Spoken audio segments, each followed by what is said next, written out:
বাইরে কিন্তু বৃষ্টি কম বেশি হয়েই যাচ্ছে, আর বাজারে গেলেই অন্য মাছের সাথে কিন্তু ইলিশ মাছও বাড়িতে আসছে। তো নানান রকম পদ খেতে খেতে আজকে ইচ্ছা করলো একদম নর্মালি ইজি একটা ভাপা রেসিপি তোমাদের সাথে শেয়ার করার জন্য। তো চটপট লেগে পড়লাম ইলিশ মাছ সাথে নিয়ে, আর একদম চটপট চটজলদি হয়ে গেছে এই ভাপা রেসিপিটা। একদম 10 থেকে 15 মিনিটের মধ্যে এই রেসিপি কমপ্লিট হয়ে যাবে, গরম গরম ভাতের সাথে জাস্ট জমে যাবে। একদম 2 থেকে 3টে উপকরণে আমি এই রেসিপিটি করেছি। তোমরা দেরি না করে ভিডিওটি স্কিপ না করে দেখে নাও। ইলিশ মাছ ভাপার জন্য প্রথমেই এখানে আমি 4 পিস নিয়ে নিয়েছি ইলিশ মাছের পেটি। এটাতে ভালো করে পরিষ্কার করে ধুয়ে আঁশ ছাড়িয়ে লবণ ও হলুদ মাখিয়ে রেখেছি 10 থেকে 15 মিনিট।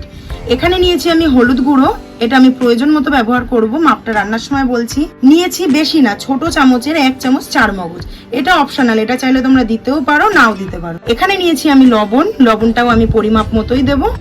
আর এখানে নিয়েছি 1 চামচ কালো সর্ষে আর 1 চামচ নিয়েছি সাদা সর্ষে। লাগছে বেশ খানিকটা পরিমাণে সর্ষের তেল, আর এখানে লাগছে কাঁচা লঙ্কা। এখানে আমি 10 থেকে 12টা কাঁচা লঙ্কা নিয়েছি, কিছুটা বাটায় ব্যবহার করব আর কিছুটা আমি টিফিন কারির উপরে চেরাই দেবো। সর্ষেটাকে 2 থেকে 3 মিনিট জল দিয়ে ভিজিয়ে রেখে তারপরে ছাঁকনির মধ্যে একটু ছেঁকে নিলাম। এবার আমি শিলের উপর নিয়ে নেব সাদা সর্ষে এবং কালো সর্ষে, দিয়ে দেবো পরিমাণ মতো ঝালের জন্য এখানে 4 থেকে 5টা কাঁচা লঙ্কা চেরা, আর দিয়ে দেবো যে 1 চামচ চারমগজ নিয়েছিলাম সেটা। এখানে কিন্তু তোমরা পোস্ত থাকলে পোস্তও ব্যবহার করতে পারো। এবার বেটে নেব।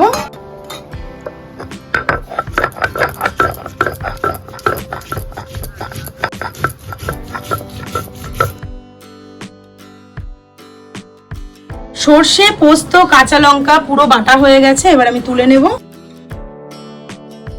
এবার দেখো এখানে একটা টিফিন কারি নিয়ে নিয়েছি। এরকম টিফিন কারি হোক, ছোট হোক বড় হোক, যেরকম খুশি টিফিন কারি নিলেই কিন্তু হবে। টিফিন কারির মধ্যে প্রথমেই বেটে নেওয়া চারমগজ, কালো সর্ষে, হলুদ সর্ষে আর কাঁচা লঙ্কা দিয়ে দেবো।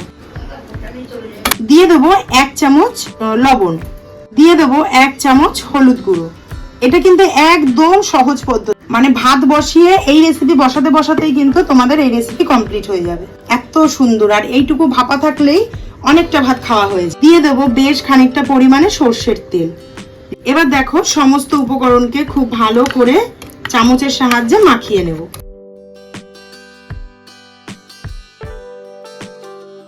অনেকে আছে এর মধ্যে কিন্তু শুকনো লঙ্কা ব্যবহার করে, আবার কাঁচা লঙ্কা দিয়েও কিন্তু অনেকে করে। তো কাঁচা লঙ্কা দিয়ে করলে টেস্টটা খুবই ভালো আসে, আর শুকনো লঙ্কা দিয়ে বানালে এর ইয়েটা খুব সুন্দর আসে, কালারটা। তো দেখো এখানে আমার সম্পূর্ণ মশলাটা খুব সুন্দর করে মাখানো হয়ে গেছে। এখানে কিন্তু আমি একটু জল ব্যবহার করব না, তার কারণ মাছ যখন ভাববে তখন কিন্তু মাছের থেকে অটোমেটিক একটু হলেও জল কিন্তু রিলিজ করবে। এবার হলুদ লবণ মাখানো মাছগুলো এক এক করে এই টিফিন কারির মধ্যে আমি দিয়ে দেবো।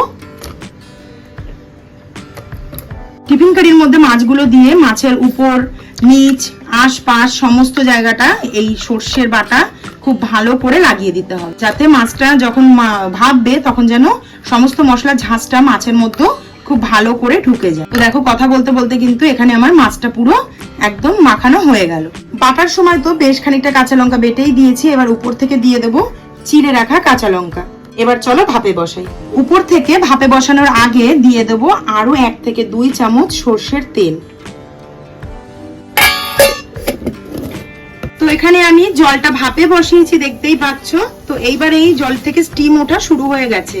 তো এই পর্যায়ে জলের মধ্যে আমি এখানে টিফিন কারিটা বসিয়ে দেবো। এবার গ্যাসের ফ্লেমটাকে মিডিয়াম রেখে দিয়ে দেবো একটা থালা দিয়ে ঢাকা, আর উপর থেকে দিয়ে দেবো এরকম ভারী কিছু দিয়ে চাপা। আমি এখানে নোড়া ব্যবহার করলাম যাতে স্টিমটা বাইরে না বেরিয়ে যায়। তো চলো ফিরে আসছি 15 থেকে 20 মিনিট পর। একদম ঘড়ির কাঁটা ধরে একদম 15 মিনিট পরে এসছি। টিফিন কারিটা বার করে একটু ঠান্ডা করে নিয়েছি যাতে খুলতে পারি। তো এবার আমি খুলে তোমাদেরকে দেখাচ্ছি, দেখো কেমন হয়েছে ইলিশ মাছের ভাপাটা।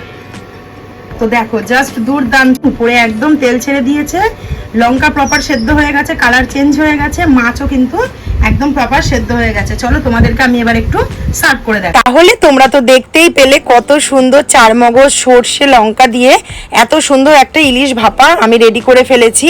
একদম টক দই, নারকোল আজকে কিন্তু আমি কিচ্ছু ব্যবহার করিনি। অসাধারণ হয়েছে কিন্তু খেতে, একদম অন্যরকমই স্বাদটা। আর এত সুন্দর একটা ঝাঁঝ উঠেছে যেহেতু সর্ষের তেলটা অনেকটা পরিমাণে দিয়েছিলাম। তোমরা অবশ্যই একবার বাড়িতে ট্রাই করো। ভিডিওটি ভালো লাগলে কিন্তু লাইক, শেয়ার, কমেন্ট করো। আমার চ্যানেলটি সাবস্ক্রাইব করে আমার পাশে থেকো।